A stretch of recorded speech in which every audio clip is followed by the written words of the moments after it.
The neighborhood had always looked the same. Rows of beige houses, trimmed with dull whites and grays, stretched down the streets like an endless copy and paste design. It was tidy, uniform, and predictable, exactly what the Homeowners Association prided itself on. For years, the homeowner had lived in that sameness, quietly following the rules, paying the dues, and minding his own business. But after staring at the fading, washed-out siding of his house for too long, he decided enough was enough. He wanted his home to stand out, to feel alive. Something that reflected his personality instead of blending into the background like every other cookie-cutter property. After weeks of thought, he chose a bold shade of teal, vibrant but tasteful, the kind of color that caught the eye without screaming for attention. It felt like a perfect balance, a way to bring joy back into his home's appearance. The painting began on a bright Saturday morning.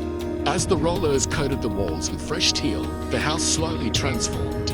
What once looked dull and tired now shined with energy. Neighbors walking by slowed down, some smiling at the change. Children pointed and laughed with delight, calling it the Blue House. For the first time in years, the homeowner felt proud every time he pulled into the driveway. But not everyone shared that excitement. Among the rows of uniform beige homes lived Karen, a woman who had appointed herself as the neighborhood's watchful guardian. With her ever-present clipboard and sharp eyes, she patrolled the streets as though she alone maintained order.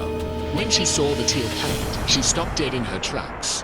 To her, it wasn't charm or creativity, it was chaos, a disruption of the harmony she believed she controlled. Within days, the homeowner received an official letter from the HOA, printed on stiff paper and signed at the bottom with Karen's name. It declared that his house color was in violation of community standards. Along with the letter came a fine, with the warning that more would follow if he didn't repaint immediately. At first, the homeowner felt frustration and disbelief. He had read through the HOA's handbook before painting. Nowhere did it ban brighter colors, and nothing suggested that beige and gray were mandatory. Still, the paper in his hands was clear, demanding obedience. It wasn't just about a color anymore, it was about power. The teal house had become a target, and Karen was determined to make him bend. But instead of giving in, the homeowner made a decision. If Karen wanted to play by the rules, he would play to only harder. He would find the truth hidden in the fine print and turn her own system against her. As he set the letter aside, he knew this was just the beginning of a battle. The house stood tall and teal, defiant against the bland backdrop. And somewhere deep in the HOA's handbook, he believed there had to be a way to fight back. The first fine was only the beginning. A week after the initial warning, another letter arrived. This time, the fee had doubled. The tone was sharper, colder, and laced with threats of escalating action if compliance was not met. The homeowner could feel the pressure building, like a trap tightening round him. Karen's influence was all over it, her name. Once again, signed proudly at the bottom as though she had written it herself. Neighbors began whispering. Some were curious about the sudden tension, while others seemed nervous, avoiding eye contact as they passed by. The teal house, once admired for its bold charm, had now become a symbol of defiance in a neighborhood where uniformity was law. Some residents quietly admired the stand being taken, but few were brave enough to say anything out loud. Knowing Karen's watchful eye was always near, the homeowner, however, refused to bow under the pressure. Every time another letter arrived, he stacked it neatly in a folder, building a record of the HOA's campaign against him. Each fine felt like fuel for the fight that was coming. He knew that rushing to repaint would mean surrender not just of the teal walls, but of his freedom to make his house his own. Still, the situation weighed heavily on him. The threat of mounting fines was no small matter, and the possibility of legal action loomed in the background like a storm on the horizon. The HOA had money, lawyers, and authority, and Karen was relentless. She walked the sidewalks with renewed energy, smugly noting every detail, convinced that she was slowly breaking him down. But what Karen didn't know was that the homeowner had started digging deeper. He spent evenings scouring the HOA handbook, poring over every line, every clause, every poorly worded rule that had been written over the years. Most homeowners never bothered to read beyond the surface, accepting the HOA's power at face value. But hidden in the dense pages, buried where no one bothered to look, he found something that changed everything. It was a clause written in the earliest days of the neighborhood, tucked away in the original set of covenants, and like the vague modern language about harmony, this clause was strikingly clear. It granted homeowners the right to choose their own house colors, with only two restrictions: that the paint not contain obscenities, and that it not be reflective or metallic. Brightness, boldness, and creativity were never restricted. The discovery lit a fire in him. All the fines, all the threads, all the smug looks from Karen suddenly seemed fragile in the face of this room. For years, the HOA had ignored it, quietly pushing their own interpretation of control. But the law of the neighborhood hadn't changed. The Teal house was perfectly legal, and Karen's crusade had no foundation to stand on. The Teal house had become more than just a building with a fresh coat of paint. It had become a battleground. Every day, the homeowner could feel the weight of Karen's watchful eyes, as though she patrolled the streets solely to gather ammunition against him. Each morning, he found new notices in his mailbox, each one colder, sharper, and more aggressive than the last. The fines had grown into the thousands, stacking like a wall meant to crush his will. But Karen was not satisfied with letters alone. When the homeowner refused to cave, she decided to escalate her campaign. She began attending HOA meetings with newfound energy, raising her voice about standards and community image. To her, the Teal house was an infection that needed to be purged. She spread rumors that property values were dropping, that potential buyers were being scared away, that his one act of defiance threatened the financial future of everyone on the block. Some residents nodded along out of fear or convenience. Others simply stayed silent and willing to challenge her dominance. But deep down, many of them knew the truth that the Teal house was not the threat. Karen was. Still, fear kept most of them from speaking up, and Karen thrived in that silence. Not content with the HOA's internal pressure, Karen expanded her reach. She began calling the city, reporting supposed code violations that did not exist. She complained about landscaping, about supposed noise, even about the size of the driveway. Inspectors were sent out multiple times, only to leave shaking their heads when they found nothing wrong. But that didn't matter to Karen. Each visit was another attempt to harass, to make life unbearable, to force compliance through sheer exhaustion. For the homeowner, the pressure was relentless. His once quiet life had turned into a constant battle. He could feel Karen's presence everywhere, in every meeting, every letter, every sideways glance. But instead of breaking, he grew stronger. The folder of evidence he kept was now thick with fines, notices, and reports, each one proof of her harassment. And at the center of it all lay the secret clause he had discovered, the weapon Karen didn't even know existed.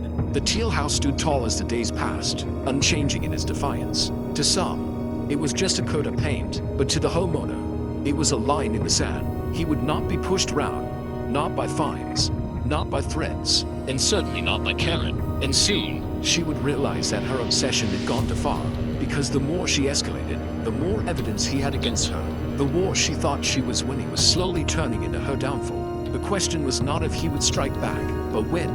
The homeowner knew the time for patience was over. For weeks, he had endured Karen's relentless campaign of fines, rumors, and harassment. He had watched her grow bolder, fueled by the belief that she controlled the HOA and, by extension, the entire neighborhood. But while Karen thought she was tightening a noose, the homeowner had quietly prepared the rope that would hang her authority out to dry. The folder he kept had grown into a thick record of Karen's crusade. Every fine, every notice, every petty accusation had been carefully documented. But the most important piece of paper wasn't another penalty slip. It was the copy of the forgotten clause buried deep in the HOA's founding documents. The clause that gave homeowners the right to choose their own house colors, as long as they weren't obscene or reflective. It was ironclad, legally binding, and impossible to interpret in Karen's favor.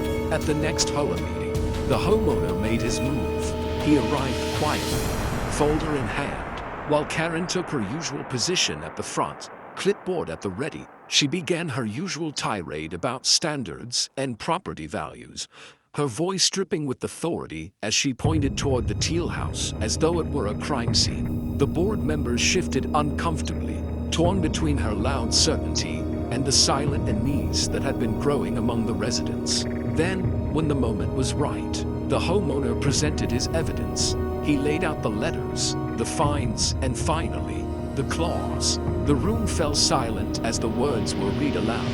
The old covenant was clear and undeniable, and still legally valid. For all of Karen's posturing, the Teal house was completely within the rules. In fact, it had more protection than she could have imagined. Karen's face burned red as the realization sank in.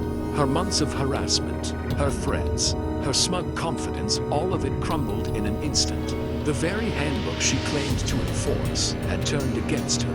The homeowner she had bullied for years now looked at her differently, their silence broken by murmurs of discontent. For the first time, Karen was no longer the enforcer. She was the violator. The board members, caught between embarrassment and obligation, had no choice but to admit the truth. The fines were invalid, the demands baseless, and the Teal house perfectly legal. What was meant to be Karen's final victory had become her public humiliation. She had pushed too far, blinded by her obsession with control, and now she stood exposed in front of the very people she had tried to dominate. The homeowner didn't gloat. He didn't need to. The Teal house stood as proof of his victory, a monument to individuality and resilience. Karen had wanted to break him, but instead, she had broken her own credibility. The war wasn't over, not yet, but the tide had turned, and everyone could see it. Karen had built her reputation on fear. For years, she had patrolled the sidewalks with her clipboard, issuing warnings, filing complaints, and bending the HOA to her will. Most neighbors stayed silent, afraid of becoming her next target. But after the revelation of the secret clause, her image of control cracked. The Teal house wasn't a violation, it was protected. And with that discovery, everything Karen had done began to unravel. The board, once complicit in her crusade, now distanced themselves. They couldn't defend her actions when the clause was right there in black and white. The fines she had pushed so aggressively were revoked, and the official record of violations against a homeowner was wiped clean. But the damage she had caused couldn't simply vanish. The harassment, the false reports, the endless threats, they had left a trail of misconducts too obvious to ignore. Neighbors who had once whispered in private began speaking openly. They shared their own stories of Karen's intimidation, the letters about lawn lengths, the complaints about children's toys and driveways, the petty notices about garden decorations. Slowly, a pattern emerged. Karen wasn't enforcing rules for the good of the community. She was enforcing her own vision of control, twisting the HOA into her personal tool of power. The homeowner's victory had given others courage. One by one, residents voiced their frustrations. What started as murmurs became momentum. By the time the next HOA meeting arrived, the once silent neighborhood was united in their demand for change. Karen, however, refused to step back quietly. She fought tooth and nail, insisting that she had acted in the community's best interest, that the clause was outdated, that brighter colors would destroy property values. But her words no longer carried weight. Every protest only revealed her desperation. Where once she had inspired fear, now she inspired frustration, even pity. The board took formal action. An investigation was opened into her misuse of authority.